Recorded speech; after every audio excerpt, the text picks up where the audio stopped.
ಯೇಸು ಸ್ವಾಮಿ ಹೇಳ್ತಾರೆ, ಎಲ್ಲಿ ಇಬ್ಬರು ಅಥವಾ ಮೂವರು ನನ್ನ ಹೆಸರಿನಲ್ಲಿ ಒಟ್ಟಾಗಿ ಸೇರುತ್ತಾರೋ ಅಲ್ಲಿ ಅವರ ಮಧ್ಯದಲ್ಲಿ ನಾನಿರುತ್ತೇನೆ ಎಂದು. ಪ್ರೀತಿಯ ಸಹೋದರ ಸಹೋದರಿಯರೇ, ಈ ಪರಮತ್ರಿತ್ವ ದೇವಾಲಯದ ಈ ಒಂದು ಕ್ಯಾಂಪಸ್ಸಲ್ಲಿ ಇಂದು ನಾವೆಲ್ಲರೂ ಒಟ್ಟಾಗಿ ಸೇರಿರುವುದು ಪಿತ, ಸುತ ಮತ್ತು ಪವಿತ್ರ ಆತ್ಮನ ನಾಮದಲ್ಲಿ, ಯೇಸುವಿನ ಹೆಸರಿನಲ್ಲಿ. ನಮಗೆಲ್ಲರಿಗೂ ಗೊತ್ತು, ಕ್ರಿಸ್ತ ಜಯಂತಿಯನ್ನು ನಾವು ಉತ್ತಮವಾದ ರೀತಿಯಲ್ಲಿ ಆಚರಿಸುವುದಕ್ಕಾಗಿ, ಒಂದು ಸಿದ್ಧತೆ ಮಾಡಿಕೊಳ್ಳುವುದಕ್ಕಾಗಿ ನಾವು ಇಲ್ಲಿ ಒಟ್ಟಾಗಿ ಸೇರಿದ್ದೇವೆ.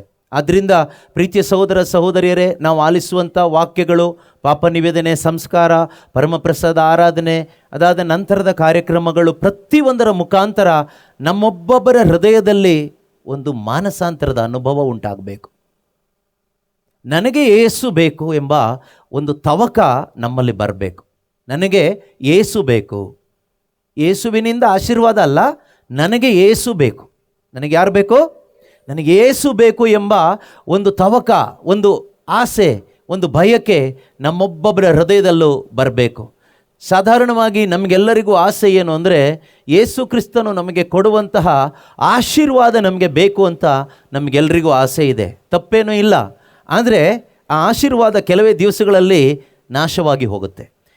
ಯೇಸು ಸ್ವಾಮಿ ಕೊಡುವಂತಹ ಆಶೀರ್ವಾದ, ಭೌತಿಕವಾದ ಆಶೀರ್ವಾದಗಳು ಯಾವುದು ಉಳಿಯುವಂಥದ್ದಲ್ಲ.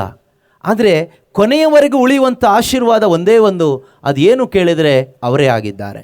ಅವರು ಕೊಡುವಂತಹ ರಕ್ಷಣೆಯೇ ಶಾಶ್ವತವಾದ ಆಶೀರ್ವಾದ. ಈ ಒಂದು ಶಾಶ್ವತವಾದ ಆಶೀರ್ವಾದ ಯಾರೆಲ್ಲ ಹೊಂದಿಕೊಂಡಿರ್ತಾರೋ ಅವರೆಲ್ಲರೂ ಕೂಡ ಸ್ವರ್ಗ ರಾಜ್ಯಕ್ಕೆ ಬರ್ತಾರೆ. ಈಗ ಯೇಸು ಸ್ವಾಮಿಯಿಂದ ಎಷ್ಟೋ ಜನ ಸೌಖ್ಯ ಪಡ್ಕೊಂಡ್ರು, ಇವತ್ತು ಪಡ್ಕೊಳ್ತಾ ಇದ್ದಾರೆ. ಎಷ್ಟೋ ಜನ ಬೇರೆ ಬೇರೆ ರೀತಿಯ ಭೌತಿಕ ಆಶೀರ್ವಾದಗಳನ್ನ ಪಡ್ಕೊಂಡ್ರು. ಆದರೆ ಈ ಭೌತಿಕವಾದ ಆಶೀರ್ವಾದಗಳನ್ನ ಪಡೆದುಕೊಂಡವರು ಸ್ವರ್ಗ ರಾಜ್ಯಕ್ಕೆ ಬರಲಿಕ್ಕೆ ಆಗೋದಿಲ್ಲ. ಇಲ್ಲಿರ್ಬೋದು, ಆದರೆ ಯಾರೆಲ್ಲ ಯೇಸು ಕೊಡುವಂತಹ ಶಾಶ್ವತವಾದ ಆಶೀರ್ವಾದವಾದಂತಹ ಆ ಸಾಲ್ವೇಷನ್, ರಕ್ಷಣೆ, ಅದನ್ನು ಯಾರೆಲ್ಲ ಪಡ್ಕೊಳ್ತಾರೋ ಅವರೆಲ್ಲರೂ ಕೂಡ ಸ್ವರ್ಗ ರಾಜ್ಯಕ್ಕೆ ಬರ್ತಾರೆ, ಆ ಪರಲೋಕ ರಾಜ್ಯಕ್ಕೆ ಬರ್ತಾರೆ. ಅದರಿಂದ ಯೇಸು ಕ್ರಿಸ್ತರು ಈ ಭೂಮಿಗೆ ಬಂದಂತಹ ಅತಿ ಮುಖ್ಯವಾದ ಉದ್ದೇಶ ನಮ್ಮೆಲ್ಲರನ್ನು ಸ್ವರ್ಗಕ್ಕೆ ಕರ್ಕೊಂಡು ಹೋಗಲಿಕ್ಕೆ. ಯೇಸು ಬಂದಿದ್ದು ಯಾಕೆ? ನಮ್ಮೆಲ್ಲರನ್ನು ಸ್ವರ್ಗಕ್ಕೆ ಕರ್ಕೊಂಡು ಹೋಗಲಿಕ್ಕೆ, ಇಲ್ಲಿ ಸೆಟ್ಲ್ ಮಾಡಿಸ್ಲಿಕ್ಕಲ್ಲ. ಕೆಲವರು ಹೇಳ್ತಾರಲ್ಲ, ನಮ್ಮ ಲೈಫ್ ಸೆಟ್ಲ್ ಆಗಿಲ್ಲ, ಲೈಫ್ ಸೆಟ್ಲ್ ಆಗಬೇಕು, ಅದಕ್ಕೆ ಪ್ರಾರ್ಥನೆ ಮಾಡ್ತಾ ಇದ್ದೀವಿ ಅಂತ. ಯೇಸು ಬಂದಿದ್ದು ನಮ್ಮ ಲೈಫನ್ನು ಇಲ್ಲಿ ಸೆಟ್ಲ್ ಮಾಡಲಿಕ್ಕಲ್ಲ. ಆದರೆ ನಮಗೆ ಆಸೆ ಸೆಟ್ಲ್ ಆಗಬೇಕು ಅಂತ. ಯೇಸು ಕ್ರಿಸ್ತರು ಈ ಭೂಮಿಗೆ ಬಂದಿದ್ದು ನಮ್ಮೆಲ್ಲರ ಜೀವನ ನರಕದಲ್ಲಿ ಪರ್ಮನೆಂಟಾಗಿ ಸೆಟ್ಲ್ ಆಗಬಾರ್ದು. ಪ್ರತಿಯೊಬ್ಬರ ಜೀವನ ಸ್ವರ್ಗದಲ್ಲಿ, ಸ್ವರ್ಗ ರಾಜ್ಯದಲ್ಲಿ, ತಂದೆಯ ಮನೆಯಲ್ಲಿ ಸೆಟ್ಲ್ ಆಗಬೇಕು. ಅಲ್ಲಿಗೆ ಕರೆದುಕೊಂಡು ಹೋಗ್ಲಿಕ್ಕೋಸ್ಕರನೇ ಯೇಸು ಕ್ರಿಸ್ತರು ಈ ಭೂಮಿಗೆ ಮನುಷ್ಯರಾಗಿ ಬಂದಿತ್ತು. ಅದರಿಂದ ಒಬ್ಬ ಮನುಷ್ಯನ ಜೀವನದಲ್ಲಿ ಅತ್ಯಂತ ಶ್ರೇಷ್ಠವಾದ ಅನುಭವ ಏನು ಅಂತ ಕೇಳೋದಾದರೆ ಅದು ಬೇರೆ ಯಾವುದೂ ಅಲ್ಲ, ರಕ್ಷಣೆಯ ಅನುಭವ. ಒಬ್ಬ ಮನುಷ್ಯನ ಜೀವನದಲ್ಲಿ ಅತ್ಯಂತ ಶ್ರೇಷ್ಠವಾದ, ಬೆಲೆಯುಳ್ಳ, ಉನ್ನತವಾದ, ಮಹಿಮೆಯಿಂದ ಕೂಡಿದ ಅನುಭವ ಏನು ಕೇಳಿದರೆ ರಕ್ಷಣೆಯ ಅನುಭವ ಅಥವಾ ಕ್ರಿಸ್ತನ ಅನುಭವ, ಯೇಸುವಿನ ಅನುಭವ. ಇದಕ್ಕಿಂತ ಶ್ರೇಷ್ಠವಾದ ಅನುಭವ ಬೇರೆ ಯಾವುದೂ ಇಲ್ಲ. ರೋಗ ಸೌಖ್ಯದ ಅನುಭವ ಅಲ್ಲ, ಅಥವಾ ಬೇರೆ ಯಾವುದೋ ಏನೋ ಅನುಭವ ಅಲ್ಲ. ಅನೇಕ ಅನುಭವಗಳಿದೆ ನಮಗೆಲ್ಲ. ಆದರೆ ಪ್ರೀತಿಯ ಸಹೋದರ ಸಹೋದರಿಯರೇ, ನಾವೆಲ್ಲರೂ, ಈ ಪ್ರಪಂಚದಲ್ಲಿರುವ ಎಲ್ಲರೂ, ದೇವರ ವಾಕ್ಯ ಹೇಳ್ತದೆ, ಎಲ್ಲರೂ ಪಾಪಿಗಳು, ದೇವರ ಮಹಿಮೆಯನ್ನು ಕಳೆದುಕೊಂಡವರು. ಅಂತಹ ಪರಿಸ್ಥಿತಿಯಲ್ಲಿ ಇರ್ತಕ್ಕಂಥ ನಮ್ಮನ್ನು ಹುಡುಕಿಕೊಂಡು ಬಂದ ನಮ್ಮ ರಕ್ಷಕನಾದ ಯೇಸು ನಮಗೆ ಈ ಒಂದು ಮಹಿಮೆಯನ್ನು, ದೇವರ ಮಹಿಮೆಯನ್ನು ನಾವು ಅನುಭವಿಸುವಂತೆ ಮಾಡಲಿಕ್ಕೋಸ್ಕರನೇ ಅವರು ಮನುಷ್ಯನಾಗಿ ಬಂದಿದ್ದು. ಅದರಿಂದ ಏದೇನ್ ತೋಟದಲ್ಲಿ ಆದಾಮನ ಮುಖಾಂತರವಾಗಿ ನಾವೆಲ್ಲರೂ ಕಳ್ಕೊಂಡಿದ್ವಿ ಆ ದೇವರ ಮಹಿಮೆಯನ್ನು, ಆ ರಕ್ಷಣೆಯನ್ನು. ಆದರೆ ಯೇಸು ಕ್ರಿಸ್ತರು ನಮ್ಮನ್ನು ಹುಡುಕಿಕೊಂಡು ಬಂದರು. ಯಾಕೆ ಗೊತ್ತಾ? ಈ ಭೂಮಿಗೆ ಯೇಸು ಕ್ರಿಸ್ತರು ನಮ್ಮನ್ನು ಹುಡುಕಿಕೊಂಡು ಬಂದಿದ್ದು ನಮಗೆ ಸೌಖ್ಯ ಕೊಡಲಿಕ್ಕಲ್ಲ, ಮನೆ ಕಟ್ಟಿಸ್ಕೊಡ್ಲಿಕ್ಕಲ್ಲ, ಮದುವೆ ಆಗದಿದ್ದವರಿಗೆಲ್ಲ ಮದುವೆ ಮಾಡಿಸ್ಕೊಡ್ಲಿಕ್ಕಲ್ಲ, ಅಥವಾ ಯಾವುದೋ ಕಾಯಿಲೆ ವಾಸಿ ಮಾಡಲಿಕ್ಕೋಸ್ಕರ ಬಂದಿದ್ದಲ್ಲ, ಅಥವಾ ಮಕ್ಕಳಾಗದಿದ್ದವರಿಗೆ ಮಕ್ಕಳನ್ನ ಸಂತಾನ ಬಗ್ಗೆ ಕೊಡ್ಲಿಕ್ಕೆ ಬಂದವರಲ್ಲ. ಅದೆಲ್ಲ ಭೌತಿಕವಾದ ಆಶೀರ್ವಾದಗಳು.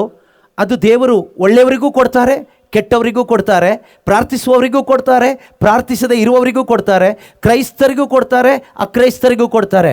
ಆದರೆ ಪ್ರೀತಿಯ ಸಹೋದರ ಸಹೋದರಿಯರೇ, ಶುಭ ಸಂದೇಶವನ್ನು ಆಲಿಸಿ ವಿಶ್ವಾಸ ಇಡುವವರಿಗೆ ಮಾತ್ರ, ಪಾಪಕ್ಕೆ ವಿಮುಖರಾಗಿ ದೇವರ ಕಡೆಗೆ ತಿರುಗುವವರಿಗೆ ಮಾತ್ರ ಕೊಡೋ ಒಂದು ಆಶೀರ್ವಾದ, ಅದೇನು ಕೇಳಿದರೆ ರಕ್ಷಣೆ, ಸಾಲ್ವೇಷನ್. ಈ ಒಂದು ರಕ್ಷಣೆಯನ್ನು ನಿಜವಾಗ್ಲೂ ನಾವು ಪಡ್ಕೊಳ್ಳದೇ ಇದ್ದರೆ ನಮ್ಮ ಕ್ರಿಸ್ಮಸ್ಸಿಗೆ ಅರ್ಥ ಇಲ್ಲ. ನಾವು ಆಚರಿಸುವ ಕ್ರಿಸ್ಮಸ್ ಕೇವಲ ನಾಟಕೀಯವಾಗಿರ್ತದೆ, ಡ್ರಾಮಾ ಮಾಡ್ದಂಗಿರುತ್ತೆ. ಯಾವಾಗ ರಕ್ಷಣೆ ಹೊಂದಿಕೊಳ್ಳದೆ, ಕ್ರಿಸ್ತನು ನಮಗೆ ಕೊಟ್ಟಂತಹ ಆ ರಕ್ಷಣೆಯನ್ನು ನಮ್ಮ ಹೃದಯದಲ್ಲಿ ನಾವು ಬರಮಾಡಿಕೊಳ್ಳದೆ, ಸ್ವೀಕಾರ ಮಾಡದೆ ನಾವು ಆಚರಿಸುವ ಕ್ರಿಸ್ಮಸ್ ಕೇವಲ ಡಂಬಾಚಾರವಾಗಿರ್ತದೆ, ನಾಟಕವಾಗಿರ್ತದೆ. ಪ್ರೀತಿಯ ಸಹೋದರ ಸಹೋದರಿಯರೇ, ಅದರಿಂದ ದೇವರಿಗೆ ಮಹಿಮೆ ಆಗೋದಿಲ್ಲ. ದೇವರಿಗೆ ಯಾವಾಗ ಮಹಿಮೆ ಆಗ್ತದೆ ಕೇಳಿದರೆ, ನನ್ನಲ್ಲಿ ಕ್ರಿಸ್ತನ ಅನುಭವ ಆಗಬೇಕು, ನನ್ನಲ್ಲಿ ಆ ರಕ್ಷಣೆಯ ಅನುಭವ ಆಗಬೇಕು, ನಾನು ಪಾಪದಿಂದ ಬಿಡುಗಡೆ ಹೊಂದಿದ ಒಂದು ಅನುಭವ ನಮ್ಮ ಒಳಗಡೆ ಆಗಬೇಕು. ಈ ಅನುಭವ ಪಡ್ಕೊಂಡ ನಂತರ ನಾವು ದೇವರಿಗೆ ಸ್ತೋತ್ರ ಮಾಡೋದಾಗಲಿ, ನಾವು ಕ್ರಿಸ್ಮಸ್ ಹಬ್ಬ ಮಾಡೋದಾಗಲಿ, ಬೇರೆ ಯಾವುದೇ ಹಬ್ಬ ಮಾಡೋದಾಗಲಿ, ಅದಕ್ಕೊಂದು ಅರ್ಥ ಇರುತ್ತೆ. ಇಲ್ಲದೇ ಇದ್ದರೆ ನಾವು ಮಾಡೋದೆಲ್ಲವೂ ನಾಟಕ ಮತ್ತು ಡಂಬಾಚಾರವಾಗಿರ್ತದೆ. ಏನು ಕೂಡ ಅದರಿಂದ ನಮಗೂ ಪ್ರಯೋಜನ ಇಲ್ಲ, ದೇವರಿಗೂ ಮಹಿಮೆ ಆಗೋದಿಲ್ಲ. ಅದರಿಂದ ನಾವು ಮಾಡುವ ಕಾರ್ಯಗಳು, ಕ್ರಿಸ್ಮಸ್ ಇರಲಿ, ಪ್ರತಿಯೊಂದು ಪ್ರಾರ್ಥನೆಗಳಿರಲಿ, ನಮ್ಮ ಆರಾಧನಾ ವಿಧಿಗಳಿರಲಿ, ಇದರ ಮುಖಾಂತರ ದೇವರಿಗೆ ಮಹಿಮೆ ಆಗಬೇಕು, ನಮಗೂ ಅನುಭವ ಆಗಬೇಕು. ಹಾಗೆ ಆಗಬೇಕಾದ್ರೆ ಮೊಟ್ಟ ಮೊದಲನೇದಾಗಿ ಪ್ರತಿಯೊಬ್ಬರ ಹೃದಯದಲ್ಲಿ ಈ ರಕ್ಷಣೆಯನ್ನು ನಾವು ಹೊಂದಿಕೊಂಡವರು ಆಗಿರಬೇಕು. ಇವತ್ತಿನ ಶುಭ ಸಂದೇಶದಲ್ಲಿ ನಾವು ಓದ್ತೀವಿ, ಈ ದಿನದ ಶುಭ ಸಂದೇಶ ಸಂತ ಲೂಕನು ಬರೆದ ಶುಭ ಸಂದೇಶ ಅಧ್ಯಾಯ 1 ವಚನ 46ರಿಂದ ಮರಿಯಳ ಸ್ತುತಿಗೀತೆ. ಮಾತೆ ಮರಿಯಮ್ಮನವರು ಪವಿತ್ರಾತ್ಮನಿಂದ ಪ್ರೇರಿತರಾಗಿ ದೇವರನ್ನು ಸ್ತುತಿಸಿ ಕೊಂಡಾಡುವ ಒಂದು ಭಾಗವನ್ನು ಈ ದಿನದ ಶುಭ ಸಂದೇಶದಲ್ಲಿ ನಮಗೆ ಓದಲಿಕ್ಕೆ ಸಾಧ್ಯವಾಗ್ತದೆ. ಅಲ್ಲಿ ಮಾತೆ ಮರಿಯಮ್ಮನವರು ಈ ರೀತಿಯಲ್ಲಿ ಹೊಗಳ್ತಾರೆ. ಏನಂತ ಹೊಗಳ್ತಾರೆ? ಎನ್ನ ಮನ ಮಾಡುತ್ತಿದೆ ಸರ್ವೇಶ್ವರನ ಸ್ತುತಿ, ಉಲ್ಲಾಸಿಸುತ್ತಿದೆ ರಕ್ಷಕನಾದ ನನ್ನ ದೇವರಲ್ಲಿ. My soul magnifies the lord and my spirit rejoices in God my saviour. ಪ್ರೀತಿಯ ಸಹೋದರ ಸಹೋದರಿಯರೇ, ನಾವು ಸ್ವಲ್ಪ ಮಾತೆ ಮರಿಯಮ್ಮನವರ ಹೃದಯವನ್ನು ನಾವು ನೋಡೋಣ. ಓಕೆ, ನಮಗೆಲ್ಲರಿಗೂ ಮಾತೆ ಮರಿಯಮ್ಮನವರು ಅಂದರೆ ತುಂಬ ಪ್ರೀತಿ ಇದೆ, ಭಕ್ತಿ ಇದೆ, ಒಳ್ಳೆಯದೇ. ಆದರೆ ಅವರ ಹೃದಯದಲ್ಲಿರ್ತಕ್ಕಂಥದ್ದು ಏನು ಅಂತ ಗೊತ್ತಿಲ್ಲದೆ ಸುಮ್ಮನೆ ನಾವು ತೋರಿಸುವ ಪ್ರೀತಿ ಭಕ್ತಿ ಎಲ್ಲ ನಾಟಕ ಮಾತ್ರನೇ, ಡಂಬಾಚಾರ ಮಾತ್ರನೇ. ನಮಗೆ ಅವರ ಹೃದಯ ಅರ್ಥ ಆಗಬೇಕು ಫಸ್ಟ್. ಅವರ ಹೃದಯದಲ್ಲಿ ಏನಿತ್ತು ಅಂತ ಅರ್ಥ ಮಾಡಿಕೊಂಡು ತೋರಿಸುವ ಪ್ರೀತಿಗೆ ಭಕ್ತಿಗೆ ಏನೋ ಸ್ವಲ್ಪ ಅರ್ಥ ಇರುತ್ತೆ, ಏನೋ ಒಂದು ಮೀನಿಂಗ್ ಇರುತ್ತೆ. ಇಲ್ಲದೆ ಇದ್ದರೆ ನಾಟಕ ಮಾಡ್ದಂಗೆ ಆಗುತ್ತೆ, ಡಂಬಾಚಾರ ಆಗುತ್ತೆ. ಅದರಿಂದ ಮಾತೆ ಮರಿಯಮ್ಮನವರ ಹೃದಯದಲ್ಲಿ ಏನಿತ್ತು, ಯಾತಕ್ಕಾಗಿ ಅವರು ದೇವರನ್ನು ಸ್ತುತಿ ಮಾಡಿದರು? ಎನ್ನ ಮನ ಮಾಡುತ್ತಿದೆ ಸರ್ವೇಶ್ವರನ ಸ್ತುತಿ, ಉಲ್ಲಾಸಿಸುತ್ತಾ ಇದೆ, rejoicing in God my saviour, ನನ್ನ ರಕ್ಷಕನಾದ ದೇವರಲ್ಲಿ ಉಲ್ಲಾಸಗೊಳ್ತಾ ಇದೆ. ಹಾಗಾದರೆ ಮರಿಯಳ ಹೃದಯದಲ್ಲಿ ನಾವು ವಾಕ್ಯದ ಮುಖಾಂತರ ಪವಿತ್ರಾತ್ಮನ ಸಹಾಯದಿಂದ ನಾವು ನೋಡುವಾಗ ಮಾತೆ ಮರಿಯಳ ಹೃದಯದಲ್ಲಿ ಏನಿತ್ತು ಕೇಳಿದರೆ, ಯೇಸು ಕ್ರಿಸ್ತನ ಸಾನ್ನಿಧ್ಯ ಆಕೆಯ ಹೃದಯದಲ್ಲಿತ್ತು. ಯೇಸು ಕ್ರಿಸ್ತನ ಸಾನ್ನಿಧ್ಯ, the presence of Emmanuel, the presence of god the saviour, ರಕ್ಷಕ ದೇವನ ಇಮ್ಯಾನುವೆಲ್ ದೇವರ ಸಾನ್ನಿಧ್ಯ ಮಾತೆ ಮರಿಯಳ ಹೃದಯದಲ್ಲಿ ಇದ್ದಿದ್ದರಿಂದಲೇ ಅವರು ಅಂತರಂಗದಿಂದ ಸ್ತುತಿ ಮಾಡಲಿಕ್ಕಾಯಿತು. ಕೇವಲ ಬಾಯಿಂದ ಅಲ್ಲ, ಹೃದಯಾಂತರಾಳದಿಂದ. ಅವ್ರು ಹೇಳ್ತಾರಲ್ವ, ಎನ್ನ ಮನ ಮಾಡುತ್ತಿದೆ ಸರ್ವೇಶ್ವರನ ಸ್ತುತಿ. ಬಾಯಲ್ಲ, ನಮ್ದೆಲ್ಲ ಬಾಯಿ ಸ್ತುತಿ ಮಾಡುತ್ತೆ, ಯೇಸುವೇ ಸ್ತೋತ್ರ ಹಲ್ಲೇಲೂಯಾ ಎಂದು ನಮ್ಮ ಬಾಯಿ ಸ್ತುತಿ ಮಾಡುತ್ತೆ. ಇಲ್ಲಿ ಮರಿಯಳು ಹೇಳ್ತಾರೆ, my soul magnifies the lord and my spirit rejoices in God my saviour. ನನ್ನ ಅಂತರಂಗ, ನನ್ನ ಆತ್ಮ ನನ್ನ ದೇವರಲ್ಲಿ, ರಕ್ಷಕನಾದ ನನ್ನ ದೇವರಲ್ಲಿ ಉಲ್ಲಾಸಿಸ್ತಾ ಇದೆ ಎಂಬುದಾಗಿ ಅವರು ಹೇಳ್ತಾರೆ. ಹಾಗಾದರೆ ಅದಕ್ಕೆ ಕಾರಣ ಏನು? ಅದಕ್ಕೆ ಕಾರಣ ಆಕೆಯ ಹೃದಯದಲ್ಲಿ ಬಂದಂತಹ ಕ್ರಿಸ್ತ ಯೇಸುವಿನ ಸಾನ್ನಿಧ್ಯ. ಹಾಗಾದರೆ ಒಬ್ಬ ವ್ಯಕ್ತಿ ದೇವರನ್ನು ನಿಜವಾಗಲೂ ಕೊಂಡಾಡಲಿಕ್ಕೆ ಸಾಧ್ಯವಾಗಬೇಕಾದ್ರೆ, ದೇವರನ್ನ ಹೊಗಳುತ್ತಾ ಬದುಕಲಿಕ್ಕೆ ಸಾಧ್ಯವಾಗಬೇಕಾದ್ರೆ, ದೇವರನ್ನ ಘನಪಡಿಸ್ತಾ ಜೀವಿಸಲಿಕ್ಕೆ ಸಾಧ್ಯವಾಗಬೇಕಾದ್ರೆ, ಮಾತೆ ಮರಿಯಳ ಹೃದಯದಲ್ಲಿ ಬಂದಂಥ ಕ್ರಿಸ್ತ ಯೇಸುವಿನ ಸಾನ್ನಿಧ್ಯ ನಮ್ಮ ಹೃದಯದಲ್ಲಿ ಬಂದರೆ ಮಾತ್ರನೇ ನಾವು ಕೂಡ ಮಾತೆ ಮರಿಯಳ ಹಾಗೆ ಈ ಮಾತನ್ನು ಹೇಳಲಿಕ್ಕೂ ದೇವರನ್ನು ಸ್ತುತಿಸಿ ಕೊಂಡಾಡಲಿಕ್ಕೂ ಸಾಧ್ಯ ಆಗ್ತದೆ. ಇಲ್ಲದೇ ಇದ್ದರೆ ಏನೇನೂ ಸಾಧ್ಯ ಇಲ್ಲ. ಎಲ್ಲೋ ಧ್ಯಾನಕ್ಕೆ ಹೋದಾಗ, ಪ್ರಾರ್ಥನೆಗೆ ಹೋದಾಗ, ಚರ್ಚಿಗೆ ಹೋದಾಗ ಅಲ್ಲಿ ಹಾಡುವ ಆ ಹಲ್ಲೆಲೂಯ, ಆ ಪ್ರೈಸ್ ದ ಲಾರ್ಡ್, ಯೇಸುವೇ ಸ್ತೋತ್ರ ಹಾಡುಗಳು ಅಲ್ಲದೆ ಬೇರೆ ಏನೂ ಇಲ್ಲ. ಇಲ್ಲಿ ಯಾವುದು ಮೈಕ್ ಸಿಸ್ಟಮ್ ಇಲ್ಲ, ಇಲ್ಲಿ ಯಾರು ಹಾಡುಗಾರರಿಲ್ಲ, ಇಲ್ಲಿ ಯಾವುದು ಬೇರೆ ಯಾವ ದೇವದೂತರಿಲ್ಲ, ಏನೂ ಇಲ್ಲ. ಏನೂ ಇಲ್ಲದೇನೆ ಮಾತೆಗೆ ಉಲ್ಲಾಸಗೊಳ್ಳಿಕ್ಕಾಗ್ತಾ ಇದೆ, ಸಂತೋಷ ಪಡಲಿಕ್ಕಾಗ್ತಾ ಇದೆ. ನಮಗೆ ಸ್ಟಾರ್ ಬೇಕು, ಗೋದಲಿ ಬೇಕು ಅಲ್ವಾ? ಮಾತೆ ಮರಿಯಮ್ಮನವ್ರು ಯಾವುದಾದ್ರೂ ಗೋದಲಿ ನೋಡಿದ್ರಾ? ಅಂದರೆ ಇಲ್ಲ ಅಲ್ವಾ? ಆಮೇಲೆ ಜನ್ಮ ಕೊಟ್ಟಿದ್ದು ಯೇಸುವಿಗೆ ಗೋದಲಿಯಲ್ಲಿ. ಗೋದಲಿ ನೋಡಲಿಲ್ಲ, ಯಾವುದು ಕ್ರಿಬ್ ಇಲ್ಲ, ಸ್ಟಾರ್ ಇಲ್ಲ, ಮೂನ್ ಇಲ್ಲ, ಇದು ಯಾವುದು ನೋಡಲಿಲ್ಲ. ಚರ್ಚ್ ಇಲ್ಲ, ಈ ರೀತಿ ಡೆಕೋರೇಷನ್ ಇಲ್ಲ, ಕ್ರಿಸ್ಮಸ್ ಸೆಲೆಬ್ರೇಷನ್ ಇಲ್ಲ, ಕ್ರಿಸ್ಮಸ್ ಬ್ಯಾಂಡ್ ಇಲ್ಲ, ಸಾಂತಾಕ್ಲಾಸ್ ಇಲ್ಲ, ಕ್ರಿಸ್ಮಸ್ ಡ್ರೆಸ್ ಇಲ್ಲ, ಏನೂ ಇಲ್ಲ. ಏನೂ ಇಲ್ಲದೆ ಆಕೆಗೆ ಅಷ್ಟೊಂದು ಉಲ್ಲಾಸಗೊಳ್ಳಲಿಕ್ಕೆ, ಸಂತೋಷ ಪಡಲಿಕ್ಕೆ, ದೇವರನ್ನ ಕೊಂಡಾಡಲಿಕ್ಕೆ ಸಾಧ್ಯವಾಗಿದ್ದಾದರೆ ಅದಕ್ಕೆ ಒಂದೇ ಒಂದು ಕಾರಣ, ಆಕೆಯ ಒಳಗಡೆ ಆಕೆಗೆ ಪರಮಾನಂದ ತಂದುಕೊಡುವ ರಕ್ಷಕನಾದ ಯೇಸು ಆಕೆಯ ಹೃದಯದಲ್ಲಿದ್ದರು. ಅದೇ ಕಾರಣ, ಬೇರೆ ಯಾವುದೂ ಅಲ್ಲ.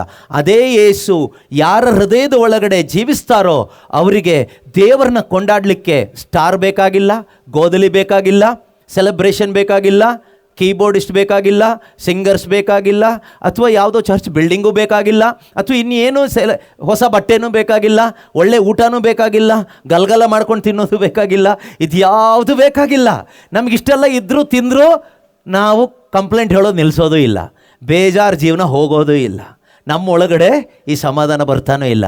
ಹಾಗಾದರೆ what we are truly lacking, ನಮ್ಮ ನಿಜವಾದ ಕೊರತೆ ಏನು? ನಮಗೆ ಸ್ಟಾರ್ ಇದೆ, ಗೋದಲಿ ಇದೆ, ಚರ್ಚ್ ಇದೆ, ಕ್ರಿಸ್ಮಸ್ ಹಾಡಿದೆ, ಕ್ಯಾರಲ್ ಸಿಂಗಿಂಗ್ ಇದೆ, ಸಾಂತಾ ಕ್ಲಾಸ್ ಇದೆ, ಎಲ್ಲ ಇದೆ, ಬಲೂನ್ ಇದೆ, ಊಟ ಇದೆ, ಬಿರಿಯಾನಿ ಇದೆ, ಎಲ್ಲ ಇದೆ. What is missing? Christ is missing. Yesu miss ಆಗಿದ್ದಾರೆ. ಏನು ಮಿಸ್ ಆಗಿದೆ? ನಮ್ಮ ಹೃದಯದಲ್ಲಿ ಕ್ರಿಸ್ತ ಯೇಸುವಿನ ಸಾನ್ನಿಧ್ಯ ಮಿಸ್ ಆಗಿದೆ. ಇದು ಮಿಸ್ ಆದರೆ ಸ್ವರ್ಗ ಮಿಸ್ ಆಗುತ್ತೆ. ಇದು ಮಿಸ್ ಆದರೆ ಸ್ವರ್ಗ ಮಿಸ್ ಆಗುತ್ತೆ. ಈ ಪ್ರಪಂಚದಲ್ಲಿ ಏನು ಮಿಸ್ ಆದರೂ ಪರವಾಗಿಲ್ಲ, ಯೇಸು ಮಿಸ್ ಆಗಬಾರ್ದು. ಯೇಸು ಕ್ರಿಸ್ತನನ್ನು ಸ್ವೀಕರಿಸ್ಕೊಂಡವರು ಯಾವತ್ತೂ ಮಿಸ್ ಆಗಲ್ಲ, ಯಾವತ್ತೂ ಕಳೆದು ಹೋಗಲ್ಲ. ಕಳೆದು ಹೋಗಲಿಕ್ಕೆ ಅವರು ಒಳಗಡೆ ಇರ್ತಕ್ಕಂತಹ ಆ ಬೆಳಕು ಬಿಡೋದಿಲ್ಲ. ನಾವು ಕಳೆದು ಹೋಗಲಿಕ್ಕೆ ನಮ್ಮ ಒಳಗಡೆ ಬಂದಂತಹ ಕರ್ತನಾದ ಯೇಸು ಅವ್ರು ಹೇಳ್ತಾರೆ, ನಾನು ಒಳ್ಳೆ ಕುರುಬ, ಕಳೆದು ಹೋದ ನನ್ನ ಕುರಿಯನ್ನು ನಾನೇ ಹುಡುಕುತ್ತೇನೆ, ನಾನೇ ಕಂಡುಕೊಳ್ತೇನೆ. ಅದೇ ರೀತಿಯಲ್ಲಿ ನೀನು ಯೇಸುವಿನ ಕುರಿ ಆಗಿದ್ದರೆ ಖಂಡಿತವಾಗಲೂ ನೀನು ಕಳೆದು ಹೋಗಲಿಕ್ಕೆ ನಿನ್ನ ಒಳಗಡೆ ಇರುವ ಯೇಸು ಎಂದೆಂದಿಗೂ ಬಿಡೋದಿಲ್ಲ. ಒಂದು ವೇಳೆ ನೀನು ಎಲ್ಲಾದರೂ ಕಳೆದು ಹೋದರೂ ಟೆನ್ಷನ್ ಮಾಡ್ಕೊಳ್ಳೋ ಅವಶ್ಯಕತೆ ಇಲ್ಲ, ಅವರೇ ಹುಡುಕಿ ನಿನ್ನನ್ನು ಕಂಡಿಡ್ಕೊಂಡು ಬರ್ತಾರೆ. ಆದರೆ ಯೇಸು ಇಲ್ಲದೆ ಇದ್ದರೆ ನಿನ್ನ ಜೀವನ ಕಳೆದೇ ಹೋಗುತ್ತೆ.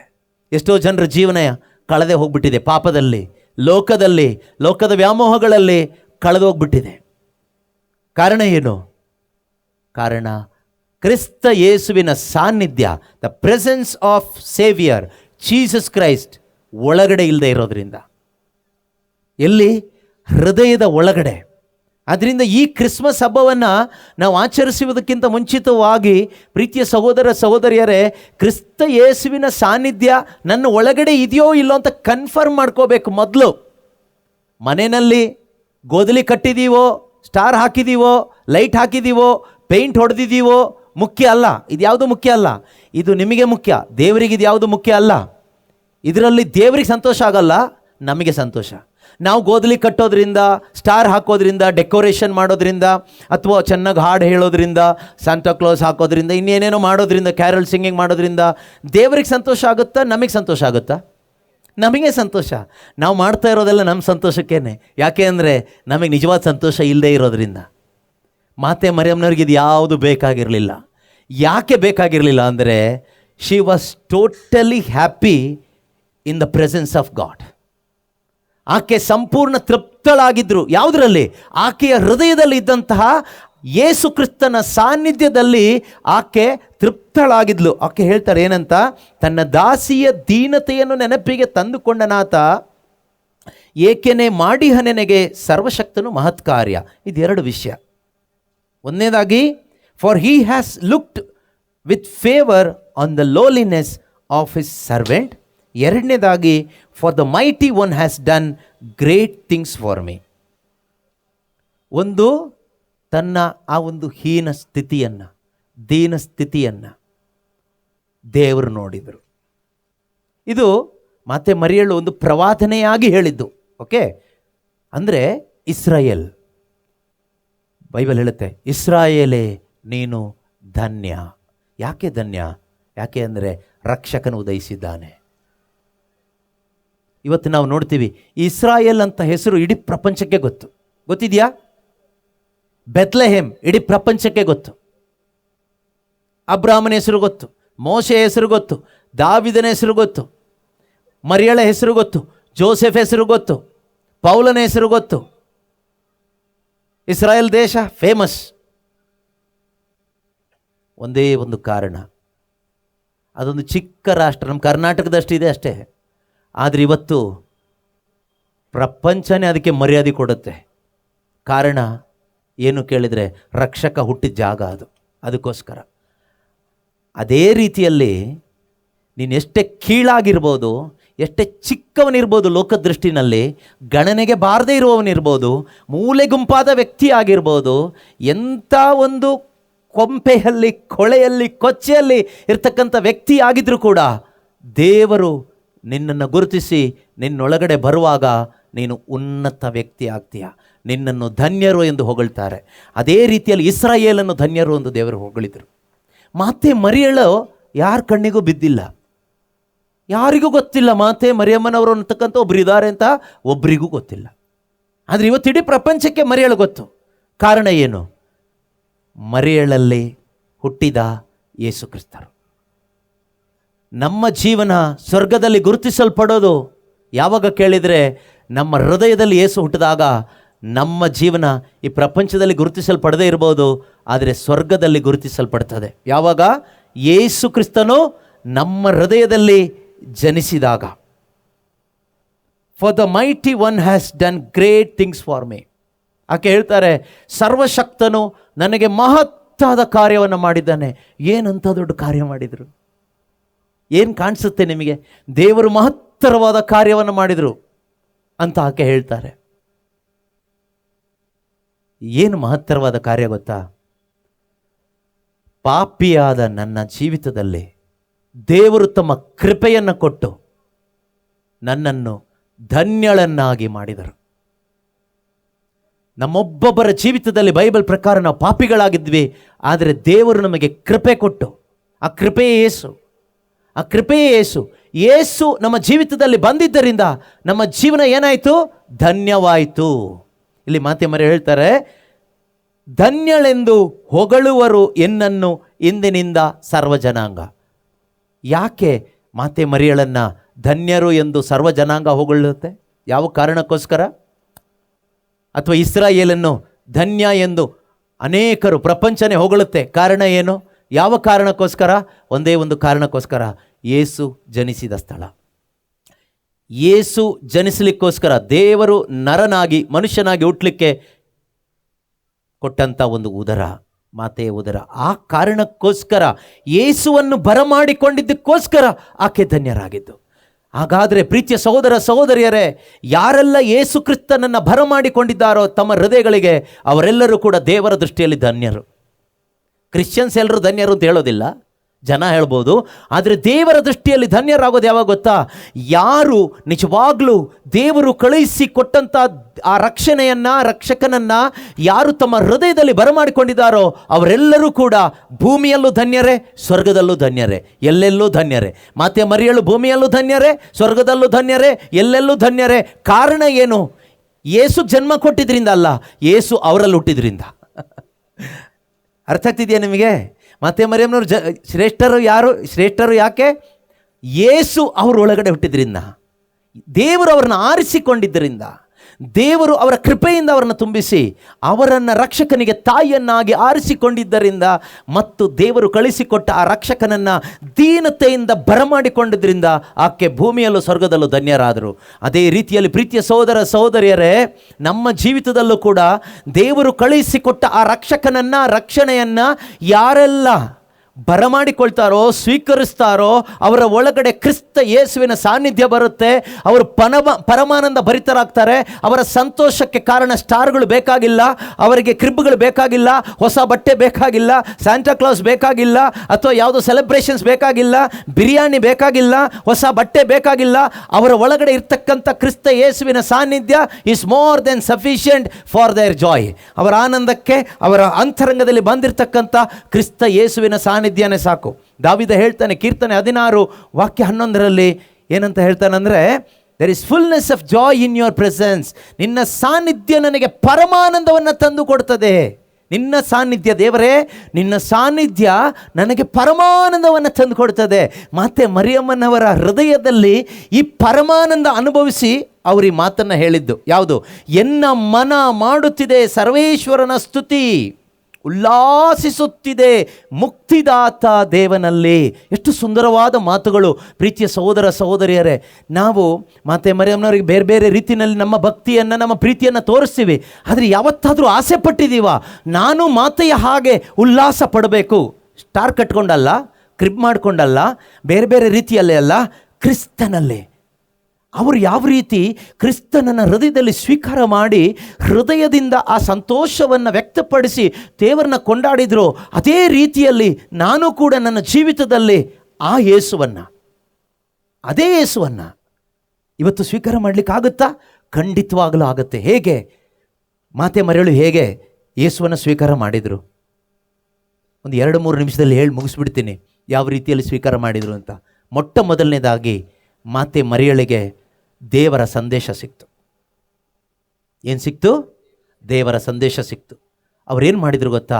ಆ ಸಂದೇಶವನ್ನು ಆಲಿಸಿದರು. ದೇವರ ಸಂದೇಶ, ದೂತನ ಮುಖಾಂತರ ಸಾರಲ್ಪಟ್ಟ ಸ್ವರ್ಗದ ಸಂದೇಶವನ್ನು ಅವರು ಆಲಿಸಿದರು. ಹಾಗಾದರೆ ನಮಗೆ ಅವಕಾಶ ಇದೆಯಾ? ಇದೆ. ನಮಗೆ ದೂತ ಸಾರಲ್ಲ, ದೇವರು ಆರಿಸಿಕೊಂಡ ಅನೇಕ ವ್ಯಕ್ತಿಗಳು, ಮನುಷ್ಯರು, ಅವರ ಮಕ್ಕಳು ಸಾರ್ತಾರೆ. ಏನನ್ನ? ಯೇಸುವಿನ ಸಂದೇಶ, ಸ್ವರ್ಗರಾಜ್ಯದ ಸಂದೇಶವನ್ನು ಅನೇಕ ಕಡೆಗಳಲ್ಲಿ ಇವತ್ತು ಸಾರಲ್ಪಡ್ತಾ ಇದೆ. ಮರಿಯಳು ಏನು ಮಾಡಿದ್ರು ಗೊತ್ತಾ? ಆ ಸಂದೇಶವನ್ನು ಆಲಿಸಿ ಆ ಸಂದೇಶವನ್ನು ಸ್ವೀಕಾರ ಮಾಡಿದರು. She heard the message of the kingdom of god. She received the message of the kingdom of god. ಆಕೆ ಸ್ವರ್ಗರಾಜ್ಯದ ಸಂದೇಶವನ್ನು ತನ್ನ ಹೃದಯದಲ್ಲಿ ಸ್ವೀಕಾರ ಮಾಡಿದರು.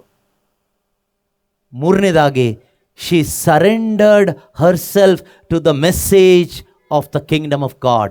ಆಕೆ ಆಲಿಸಿದ ಆ ಶುಭ ಸಂದೇಶಕ್ಕೆ ತನ್ನನ್ನು ಸಮರ್ಪಣೆ ಮಾಡಿಕೊಟ್ಲು. ಅದರ ಅರ್ಥ ಏನು? she believed. ಆಕೆ ನಂಬಿದಳು. ನಮ್ಮದೇ ಸರೆಂಡರ್ ಮಾಡಲಿಕ್ಕೆ ಕೊಡ್ಲಿಕ್ಕೆ ಆಗೋದಿಲ್ಲ. ಅದಾದಮೇಲೆ ಆ ನಂಬಿಕೆಯನ್ನು ಆಕೆ ನಿವೇದಿಸಿದಳು. she confessed her faith by saying, ನಿನ್ನ ವಾಕ್ಯ ನನ್ನಲ್ಲಿ ನೆರವೇರಲಿ. Let it happen to me according to your word. ನಿನ್ನ ಮಾತಿನಂತೆ, ನಿನ್ನ ಇಚ್ಛೆಯಂತೆ ದೇವರೇ ಇದು ನನ್ನಲ್ಲಿ ನೆರವೇರಲಿ. ಅಂದರೆ ಏನು?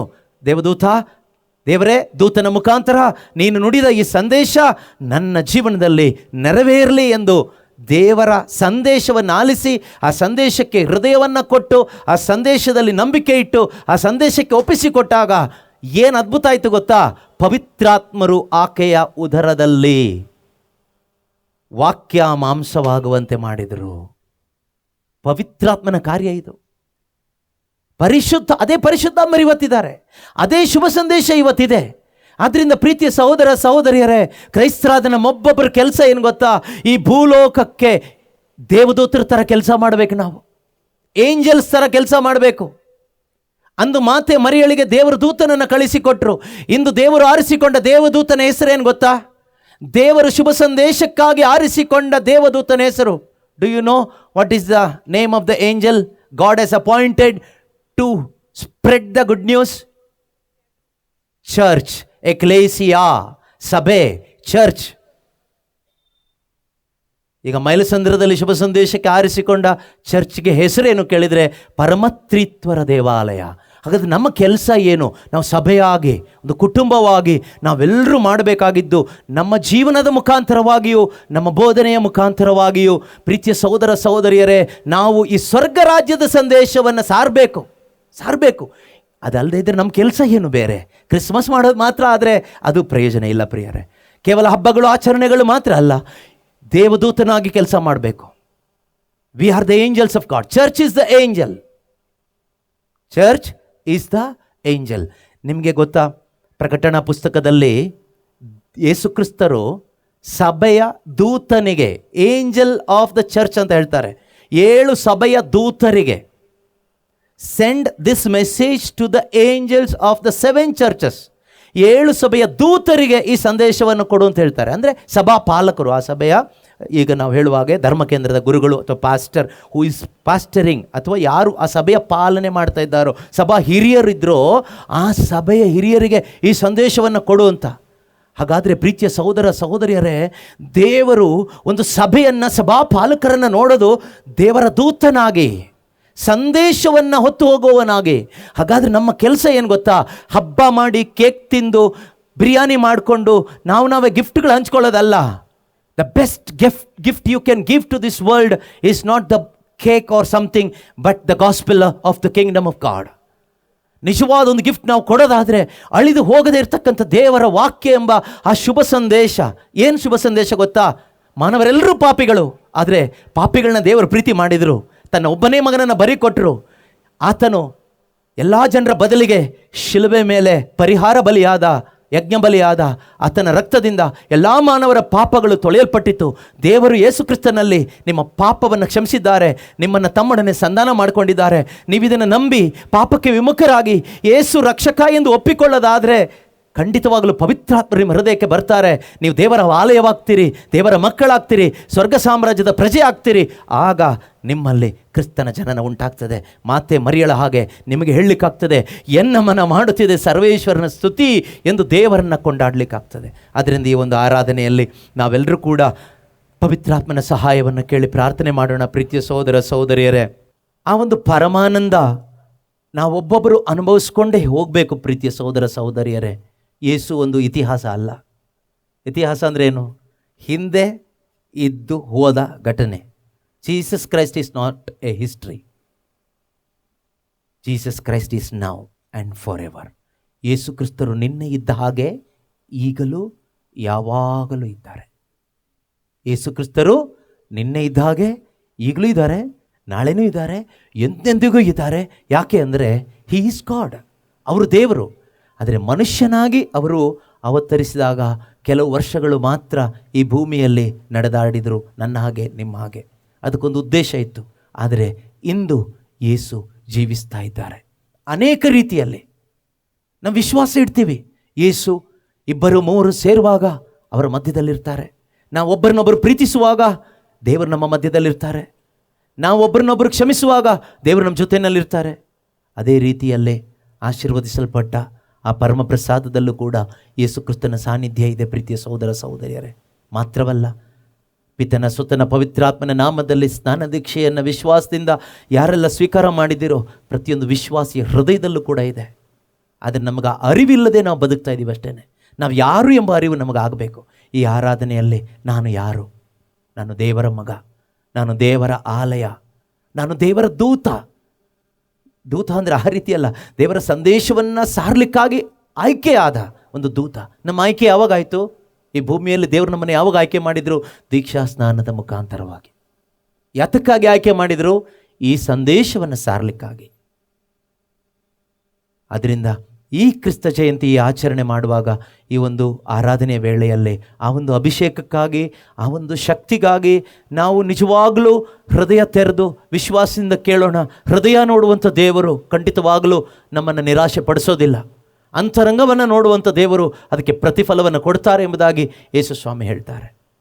ದೇವರು ನೋಡೋದು ನಾವು ಕೈ ಎತ್ತಿದ್ದೀವೋ, ಮೊಣಕಾಲು ಹಾಕಿದ್ದೀವೋ ಅಲ್ಲ, ನಮ್ಮ ಹೃದಯದಲ್ಲಿ ಪಶ್ಚಾತ್ತಾಪ ಇದೆಯಾ, ನಮ್ಮ ಹೃದಯದಲ್ಲಿ ತವಕ ಇದೆಯಾ, ಬಾಯಾರಿಕೆ ಇದೆಯಾ, ಆ ದಾಹ ಇದೆಯಾ, ನನಗೆ ನಿನ್ನ ಸಾನ್ನಿಧ್ಯ ಬೇಕು. ಯಾವ ರೀತಿ ಮಾತೆ ಮರಿಯಳು ಯೇಸುವೆ ನಿನ್ನ ಸಾನ್ನಿಧ್ಯವನ್ನು ಅನುಭವಿಸಿ ಅದರಲ್ಲಿ ಸಂತೋಷಪಟ್ಟು ಅದರಲ್ಲಿ ತೃಪ್ತಳಾಗಿ ತನ್ನ ಜೀವಮಾನವೆಲ್ಲ ನಿನ್ನ ಮಹಿಮೆಗಾಗಿ ಜೀವಿಸಿದರೋ, ಅದೇ ರೀತಿಯಲ್ಲಿ ನಾನು ಕೂಡ ಆಕೆ ಅನುಭವಿಸಿದ ಅದೇ ಆನಂದ, ಅದೇ ಸಂತೋಷ, ಅದೇ ಸಂತೃಪ್ತಿ ಅನುಭವಿಸುವಂತೆ ಪವಿತ್ರಾತ್ಮನೇ